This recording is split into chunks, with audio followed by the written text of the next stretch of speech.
नमस्कार, 4 PM गुजरात में आप सभी का स्वागत है और मैं हूं आपके साथ आकांक्षा यादव। दोस्तों, गुजरात के सूरत शहर में इन दिनों एक ऐसी तस्वीर देखने को मिल रही है जो दिल दहला देती है। उधना रेलवे स्टेशन पर बिहार, उत्तर प्रदेश, झारखंड और ओडिशा के मजदूरों की लंबी लंबी कतारें लगी हुई हैं। हर कोई अपना बोरिया, बिस्तर, बर्तन, चूल्हा, बाल्टी और छोटे छोटे बच्चों को लेकर ट्रेन की ओर भाग रहा है। कोई अनारक्षित कोच में जगह ढूंढ रहा है तो कोई प्लेटफॉर्म पर बैठा रो रहा है।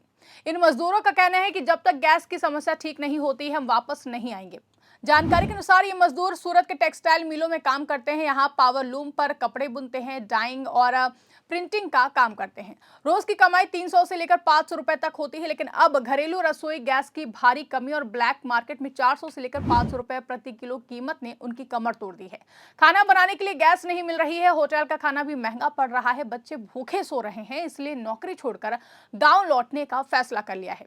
इसी कड़ी में एक मजदूर ने बताया कि यहाँ गैस नहीं मिल रही है, खाना नहीं बन पा रहा है, हम लोग खाएंगे क्या, ड्यूटी कैसे करेंगे, कंपनी तो गैस भरवा कर देगी नहीं, उनकी व्यवस्था तो हम लोगों को ही करनी होगी और गैस मिल नहीं रही है, इसलिए हम घर जा रहे हैं। वहीं दूसरे मजदूर ने कहा कि पिछले 15 दिनों से गैस नहीं मिली है। ब्लैक में 1 किलो गैस के 400 से लेकर 500 रुपए मांगे जा रहे हैं, जिसे खरीदना एक मजदूर के लिए नामुमकिन है। पहले 100 रुपए किलो गैस खरीदते थे, अब होटल में भी खाना महंगा हो गया है। वही मजदूर आदमी इतना महंगा ईंधन खरीद कर कितने दिन रह सकेगा। यही वजह है कि वो अब अपना बोरिया बिस्तर समेटकर ट्रेन के अनारक्षित कोचों की लंबी लाइनों में लगने को मजबूर हैं। आपको बता दें कि ये कहानियां सिर्फ एक दो मजदूर की नहीं बल्कि सैकड़ों मजदूरों की हैं। सूरत का टेक्सटाइल उद्योग देश का बड़ा हब है। यहाँ लाखों प्रवासी मजदूर काम करते हैं।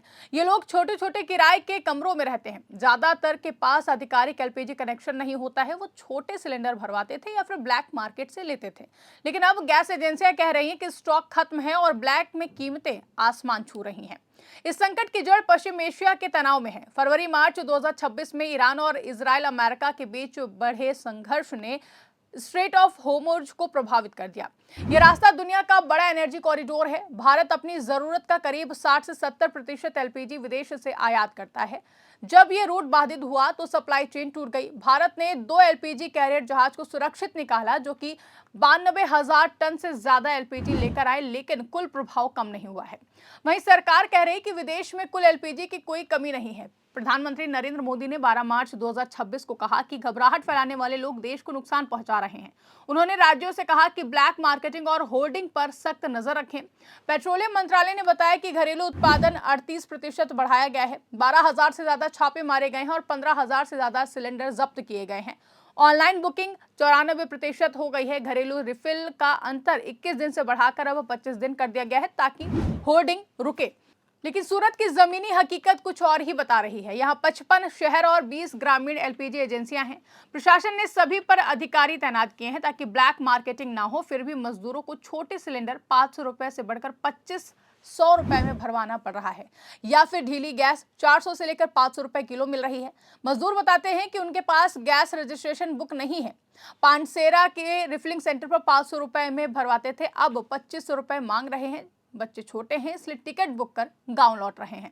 आज सत्ता की आंखों में आंख डालकर पत्रकारिता करना मुश्किल हो गया है। हम पर मुकदमों से लेकर चैनल को बंद करने का दबाव बनाया जा रहा है। मुश्किल दौर है, लेकिन हम हार नहीं मानेंगे। इसीलिए 4 PM को ज्यादा से ज्यादा ज्वाइन करें और स्वतंत्र पत्रकारिता को जिंदा रखने के लिए जितना हो सके हमारा आर्थिक सहयोग करें। उम्मीद है कि आपके सपोर्ट से ये जंग भी हम जीत जाएंगे। इस संकट ने सूरत के टेक्सटाइल उद्योग को भी झकझोर दिया है। South Gujarat textile processing association के अध्यक्ष जीतू भाई वखारिया कहते हैं कि मजदूरों के लिए बहुत ही मुश्किल समय है। कई मिलें हफ्ते में 1-2 दिन ही बंद रहती हैं। शादी का सीजन आने वाला है, फिर भी मजदूरों की कमी हो रही है। कुछ मिल मालिक जैसे कि राहुल अग्रवाल कहते हैं कि उनके मिल में उत्पादन अभी ठीक है, लेकिन कुल मिलाकर लेबर शॉर्टेज की चिंता बनी हुई है। मजदूरों को बचाने के लिए पानसेरा में कम्युनिटी किचन शुरू किया गया है। यहाँ रोज 5,000 से ज्यादा लोगों को 40 से 45 रुपए में अच्छा खाना दिया जा रहा है। मिल मालिक खाना खरीद कर मजदूरों को दे रहे हैं ताकि वो काम पर लौटे। कुछ ठेकेदार मंडवी से लकड़ी के लट्ठे मंगवा रहे हैं ताकि मजदूर चूल्हा जलाकर खाना बना सके, लेकिन ये उपाय लंबे समय तक नहीं चल सकते हैं। सूरत में ये समस्या सिर्फ घरेलू एलपीजी तक सीमित नहीं दोस्तों, फैक्ट्रियों में भी गैस और एलएनजी की कमी से कुछ यूनिट धीमी पड़ गई हैं। टेक्सटाइल प्रोसेसिंग में गैस का इस्तेमाल होता है। कुल मिलाकर उद्योग को करोड़ों का नुकसान हो रहा है। मजदूरों के पलायन से उत्पादन प्रभावित हो रहा है। सरकार का दावा है कि पूरे देश में एलपीजी सप्लाई सामान्य है, कोई ड्राई आउट नहीं हुआ है और घरेलू जरूरतों को प्राथमिकता दी जा रही है। लेकिन विपक्ष ने मोदी सरकार की विदेश नीति की नाकामी से बताते हुए जोरदार हमला बोला है। राहुल गांधी और ममता बनर्जी जैसे नेता कह रहे हैं कि सरकार ने पहले से तैयारी नहीं की है और आयात पर निर्भरता बढ़ गई है। दिल्ली, मुंबई, कोलकाता और बेंगलुरु जैसे शहरों में भी लंबी कतारें और ब्लैक मार्केटिंग की खबरें आई हैं। केरल में होटल और रेस्टोरेंट बंद होने से वहां भी मजदूरों का पलायन शुरू हुआ है। लेकिन सूरत सबसे ज्यादा चर्चा में है क्योंकि यहाँ टेक्सटाइल इंडस्ट्री है और लाखों मजदूर काम करते हैं। वेस्टर्न रेलवे ने एक बयान में कहा कि उधना स्टेशन पर भीड़ समान है, लेकिन मीडिया और जमीनी रिपोर्ट्स में मजदूरों की कतारें साफ दिखाई दे रही हैं। शायद पूरा पलायन नहीं, लेकिन सैकड़ों परिवार प्रभावित जरूर हैं। मजदूरों का दर्द समझने के लिए उनके परिवार की स्थिति सोचिए। एक छोटा कमरा, पत्नी और 2-3 बच्चे, सुबह मिल में काम, शाम को घर लौटकर खाना बनाना। गैस नहीं तो बच्चे रोते हैं, पत्नी परेशान होती है। ऐसे में मजदूर सोचता है कि गांव में कम से कम लकड़ी से चूल्हा जलाकर खाना बना सकते हैं और यही सोचकर ट्रेन पकड़ लेता है। सूरत का इतिहास देखें तो यहाँ हमेशा से प्रवासी मजदूरों का आना जाना रहा है। कोविड काल में भी लाखों मजदूर लौटे थे और फिर वापस आए। अब फिर से वही तस्वीर है, लेकिन इस बार वजह गैस संकट और वैश्विक तनाव है। वहीं गैस की समस्या को लेकर सरकार ने कुछ कदम भी उठाए हैं। जहां एसेंशियल कमोडिटी एक्ट लागू किया गया है, घरेलू एलपीजी को प्राथमिकता दी गई है, कमर्शियल सप्लाई पर रोक लगाई गई है और पीएनजी को बढ़ावा देने की बात कही गई है। लेकिन जमीनी स्तर पर बदलाव आने में समय लगेगा। मजदूरों का कहना है कि वो तब तक वापस नहीं आएंगे जब तक गैस आसानी से और सस्ते में उपलब्ध नहीं हो जाती है। एक मजदूर ने बताया कि उनकी गैस एक हफ्ते पहले ही खत्म हो गई।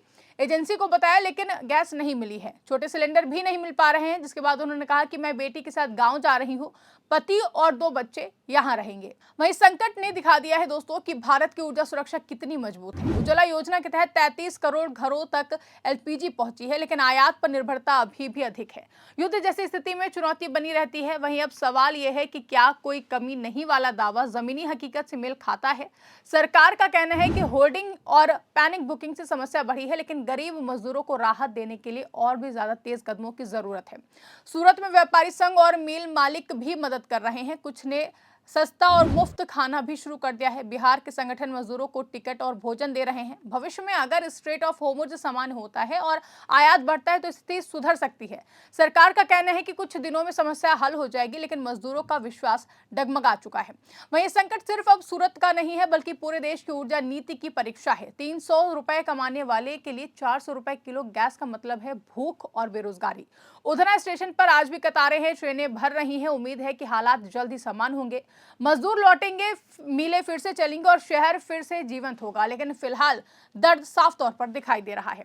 वहीं इस खबर पर आपकी क्या राय है, कमेंट करके हमें जरूर बताइएगा। फिलहाल के लिए इस खबरों में बस इतना ही। ऐसी तमाम बड़ी और राजनीतिक खबरों के लिए आप बने रहिए और देखते रहिए 4PM गुजरात। धन्यवाद।